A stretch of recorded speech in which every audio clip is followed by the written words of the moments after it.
It was supposed to be just another routine hearing. The courtroom buzzed with low murmurs, papers shuffled, and the judge's gavel echoed as people filed into their seats. I sat quietly near the front row, dressed in a navy blue blazer, crisp white shirt, and khaki slacks. I blended in, by choice. Most had no clue who I really was, and I preferred it that way. I wasn't on trial. I wasn't even involved in the case. I was simply there to observe proceedings involving my younger brother, Marcus, who had been unfairly cited during a traffic stop. I promised him I'd be there, calm, silent, and watching everything. That plan went south. The second officer, Warren, entered the courtroom. Tall, broad-shouldered, and clearly agitated, he marched in like he owned the place. His eyes scanned the room until they landed on me. I could see the flicker of recognition, and something else. Contempt? Resentment? I sat still. Made no expression. But he didn't like that. "What are you looking at?" he barked, loud enough for everyone to hear. A few heads turned. I said nothing. I simply blinked, still seated, arms folded calmly over my lap. He took a step closer. "You got something to say to me?" The judge was still in chambers. No one intervened. I stood slowly, deliberately. "I'm just here for my brother," I said evenly. "You don't belong here," he snapped. That's when he shoved me. Hard. I took a step back, not from the force, but out of disbelief. The courtroom fell silent. One woman gasped.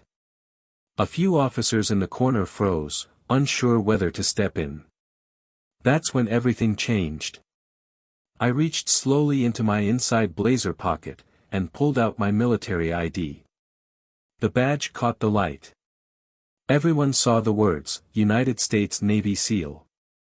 Active. Cleared. Decorated.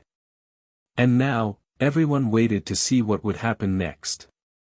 The room held its breath. Officer Warren's smirk evaporated the instant his eyes caught the shine of my badge. His face paled slightly, but his ego wouldn't let him back down. "That's supposed to scare me," he said, louder now, trying to sound tough. "I don't care who you are, this is my courtroom." His courtroom? The bailiff stepped forward, clearly uncomfortable, but hesitated. A few other officers near the side wall whispered, unsure whether to intervene or let things unfold. I kept my voice calm and low. "You assaulted an active-duty special operations officer, inside a courtroom, in front of witnesses. You might want to think real hard before you take another step." The temperature in the room dropped. No one moved. I could feel the adrenaline rise in my chest, but I didn't let it show. Years of training taught me how to stay composed under pressure. This wasn't Fallujah. It was worse in a way. Because this was supposed to be home. Warren's eyes darted around. He was looking for someone to back him up. But the people around him weren't budging. Even the court clerk had stood halfway out of her seat, uncertain. Then came the voice that broke the standoff. "Mr. Warren, step back." It was the judge. He had entered the room quietly, unnoticed amid the tension. Now he stood at the bench, robes flowing, a sharp gaze fixed directly on the officer. Warren clenched his jaw but didn't move. "I said step back, officer," the judge repeated, more forcefully this time. Finally, Warren took a single step backward. The judge turned to me. "Sir, may I ask your name and your purpose in court today?" I took a breath. "Chief Petty Officer Grant Barlow.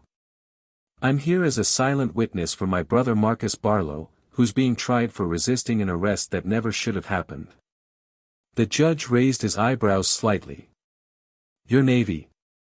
"Yes, Your Honor." "Active duty?" "SEAL Team 5. The courtroom shifted again, this time with quiet awe. The judge nodded slowly, as if reassessing the entire situation. Then he turned back to Officer Warren. "We'll be taking a very close look at your conduct, officer," the judge said coldly. "You may have just made a serious mistake." Warren didn't respond. But I saw it in his eyes. He knew. The judge motioned for the clerk to proceed, and the hearing officially began, but the energy in the courtroom had shifted entirely. Marcus, my brother, sat a few rows behind me, watching with wide eyes. He knew I was coming to support him, but I hadn't told him everything. I never liked throwing around my credentials unless I absolutely had to. Today, unfortunately, I had to. The prosecutor stood and began reading the citation against Marcus, failure to comply during a lawful traffic stop. But now, even she sounded hesitant. The tension from earlier hadn't faded. Everyone had just witnessed one of their own lay hands on a decorated serviceman, and now the courtroom felt more like a minefield. "Your Honor," said Marcus's defense attorney, a young guy named Ellis, "before we proceed, I'd like to formally request a dismissal. Not only was my client mischaracterized during the stop, but now we have reason to question the conduct of the very officer whose testimony this case relies on." The judge nodded slightly.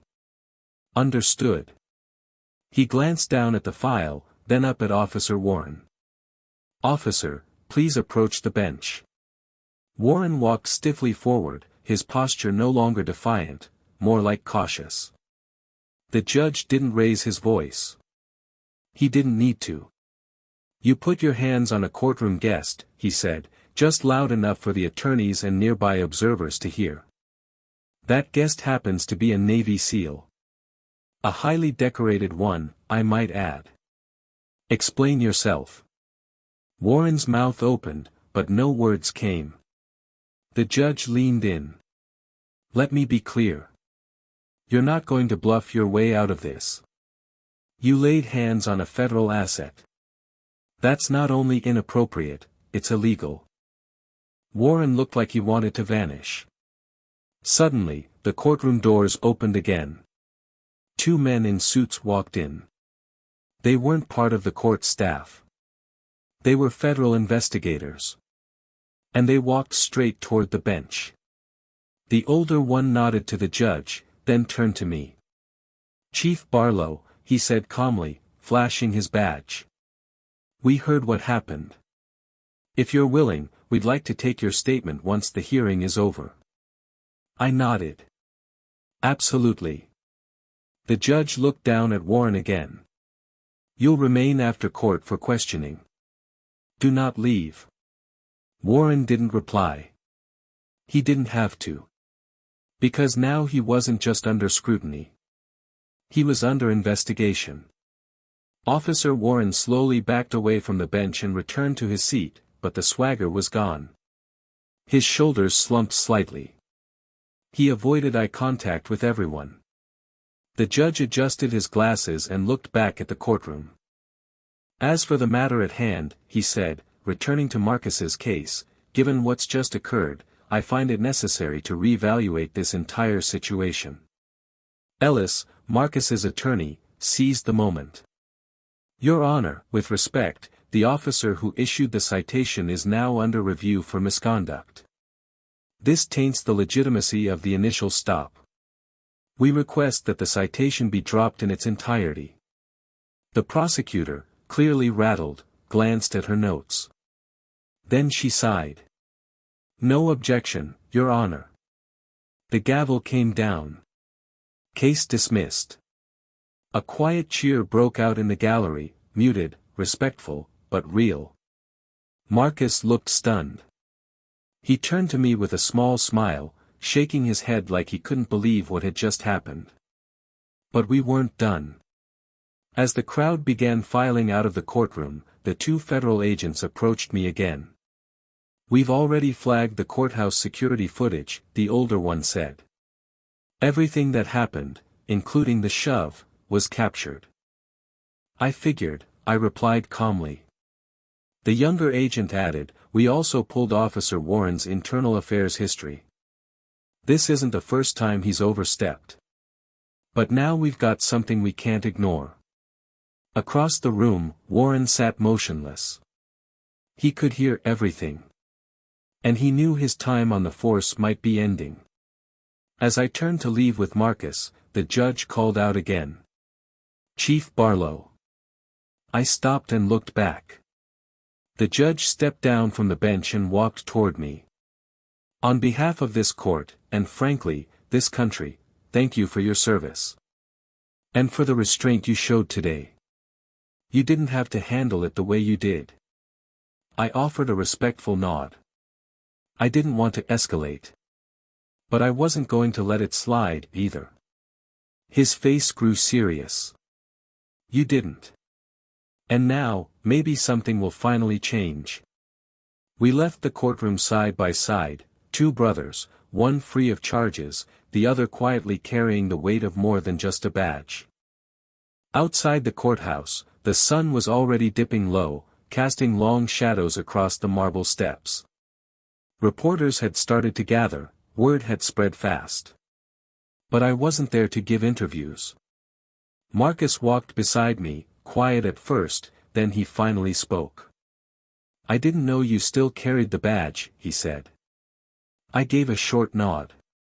"Only when I think it might matter." He looked over. It mattered today. We kept walking as the federal agents followed a few paces behind. They'd meet with courthouse staff, review body cam and surveillance footage, and follow up on Officer Warren's past complaints. From what they hinted, this wasn't going to disappear quietly. And it shouldn't.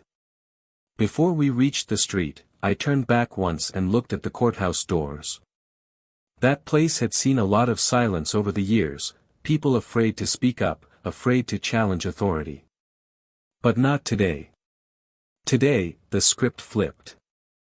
Warren would likely face disciplinary hearings, and from what I heard, he'd already been placed on administrative leave, effective immediately.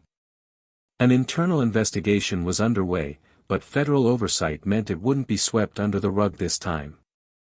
As for Marcus, his name was cleared.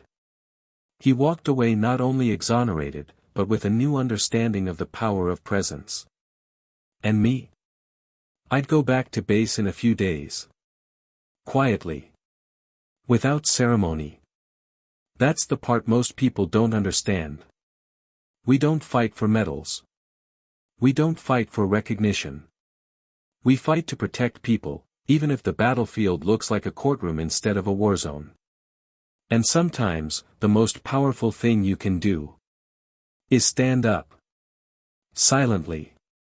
Until the truth forces everyone else to sit down. 3 weeks later, I received an envelope in the mail. No return address. Just my name, typed clean, centered. Inside was a formal letter from the Office of Professional Accountability. It confirmed what I already suspected: Officer Warren had resigned. It wasn't just the courtroom incident. The investigators dug deeper. Found old reports that had been buried. Witnesses who had been intimidated. Patterns of behavior that finally caught up with him, once the right spotlight was turned on. The letter closed with an acknowledgement: "Your presence and restraint helped bring long-standing issues to light. We thank you for your integrity and service."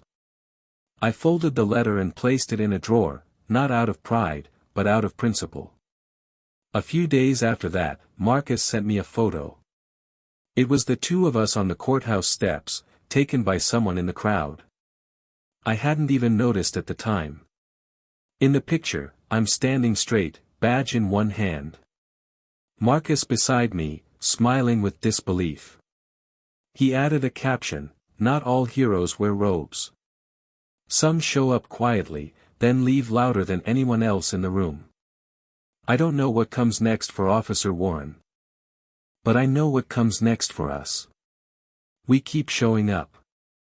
For what's right. For each other. Even when no one expects us to. Especially then. I didn't expect what came next. A week after Officer Warren's resignation hit the news, I got a call from an unfamiliar number. I let it go to voicemail at first. When I finally listened, the voice was trembling but clear. "Chief Barlow, you don't know me, but I saw what happened in that courtroom. My name is Andrea Vega. I filed a complaint against that same officer 2 years ago. No one believed me. They said I was overreacting. I just wanted to say, thank you. It wasn't the only call. Messages poured in. Emails too. Quiet voices, people who had stayed silent for fear of backlash. Some were civilians. Some were even from within law enforcement, officers who had grown tired of protecting the wrong people. One message stuck with me: it wasn't just what you did, it was how you did it. Calm. Controlled. Unshakable. That gave the rest of us strength. I hadn't set out to start anything. I was there for one person, my brother. But sometimes showing up for one person sets off a chain reaction. Marcus was doing better now. He'd gotten a job offer to work with a local youth program, helping teens who'd had bad experiences with the system. He told them the truth, about how it felt to be misjudged, and how justice can win when someone stands beside you. As for me, I returned to base with a little more weight in my stride. Not from pride. From responsibility. The truth is, the uniform earns respect. But how you wear it, that's what really matters. And sometimes, standing up quietly in a crowded room echoes louder than any uniform ever could. Months passed. I didn't talk about the courtroom much. I went back to my usual life, training ops, mentoring new recruits, quiet missions that never made headlines. But the echoes of that day never really faded. One afternoon, I got pulled into a meeting on base. Nothing unusual, until I walked in and saw who was waiting. A senior Department of Defense liaison. She handed me a plaque. No cameras. No ceremony. Just a quiet nod and the words, "You reminded a lot of people what honor looks like. On the field. And off it." I thanked her, but I didn't hang the plaque. I kept it in a drawer, same as the letter. Because real change doesn't come from awards. It comes from impact. Back home, Marcus had started something small, but powerful.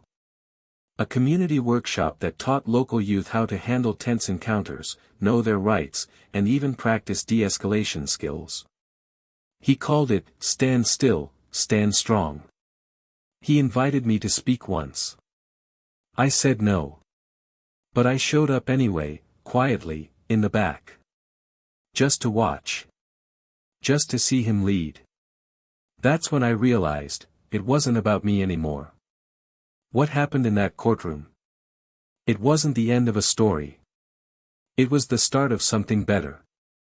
Because every time someone stands when it's hard. Every time someone speaks calmly when others yell. Every time the truth shows up in silence, that's how legacies are built. Not by medals.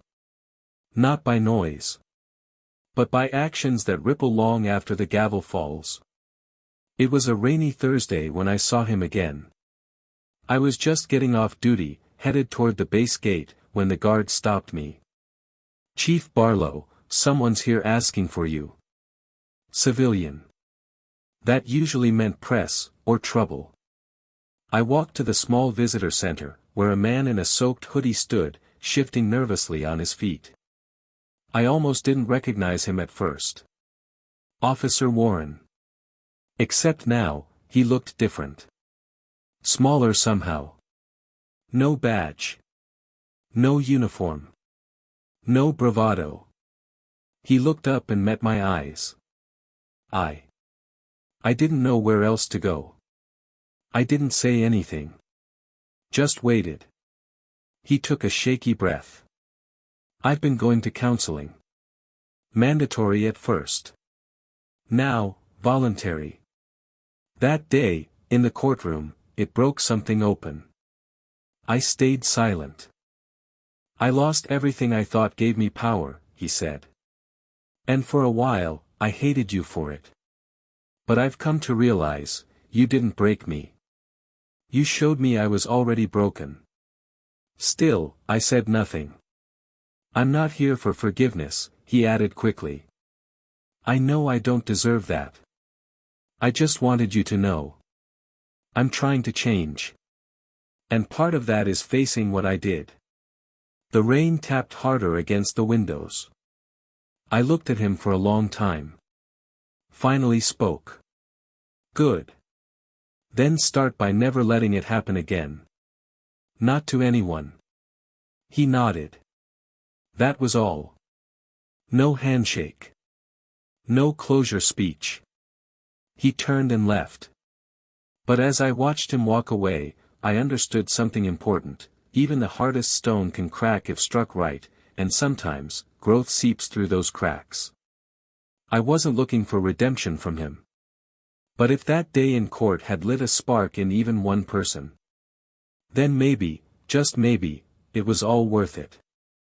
A year later, I was back in that same courtroom, not for a trial this time, but for something else entirely. Marcus had asked me to come. The city was recognizing a handful of community leaders who had made measurable impact in reducing conflict between law enforcement and civilians. He was one of them. So was someone else. The MC cleared her throat. And finally, we want to acknowledge a former officer who's taken accountability and now trains new recruits on de-escalation and ethics. Mr. Thomas Warren. There was a murmur in the crowd. Some whispered.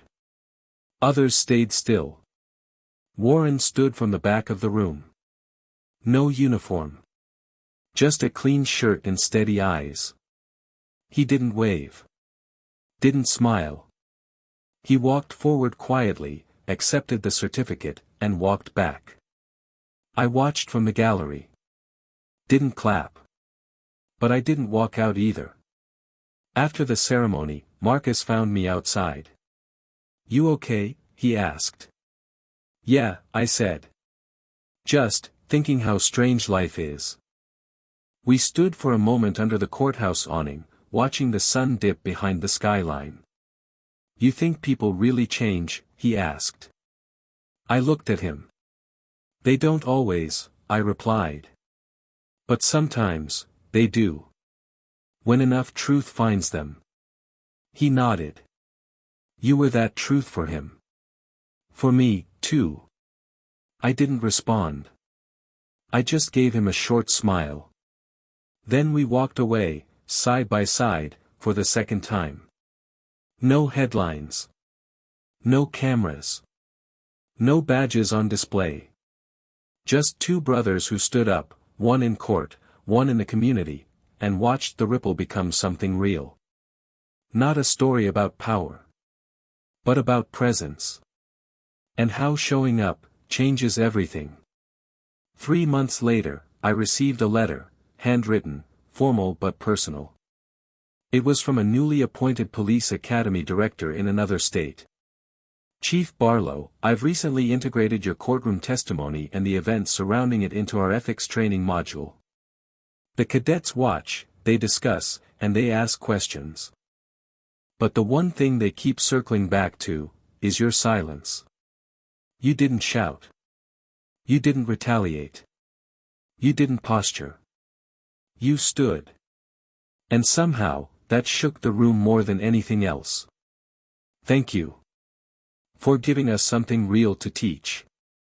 I folded the letter and placed it in the same drawer as the others, beside the plaque, beside the agency's commendation, beside the photo Marcus took from the courthouse steps. That drawer wasn't a trophy case. It was a reminder. A reminder that sometimes the most impactful stories aren't the ones shouted the loudest, but the ones that carry quiet honor. Where others raised fists, I raised my presence. Where others leaned on rank, I leaned on truth. And where injustice expected silence, I let stillness speak louder. Because long after the courtroom emptied, long after the headlines faded, and long after the badges came off, the weight of what we stand for, still echoes. 2 years passed. Life settled into something steady. No more headlines. No more investigations. Just days filled with training, mentoring, and quiet work behind the scenes. Then one evening, I was invited to speak at a graduation ceremony, not military, not law enforcement. A youth leadership program. The same one Marcus helped build from scratch. I almost said no. I preferred to stay behind the curtain. But Marcus looked at me with that same determined face he had the day we walked out of court. They need to see what calm strength looks like, he said. Not just hear about it. So I showed up. No uniform. No fanfare. Just me. I talked about presence. About not needing to yell to be heard. About restraint being a sign of power, not weakness. And about how your reputation is what people say when you're not in the room, but your legacy is what they carry when you're long gone. Afterward, one of the students, a young girl, maybe 17, walked up and asked me a simple question: were you scared in that courtroom? I paused. Yes, I said. But fear doesn't decide how you act. You do. She nodded slowly. Then she smiled. That was it. No awards. No thunderous applause. Just a quiet moment where something real passed from one person to another. And that's how legacies live. Not in statues. Not in medals. But in moments. In choices. And in calm, deliberate stands that remind people who they are, and what they still can become. Because the strongest force in any room is the one that never needed to raise its voice to be heard.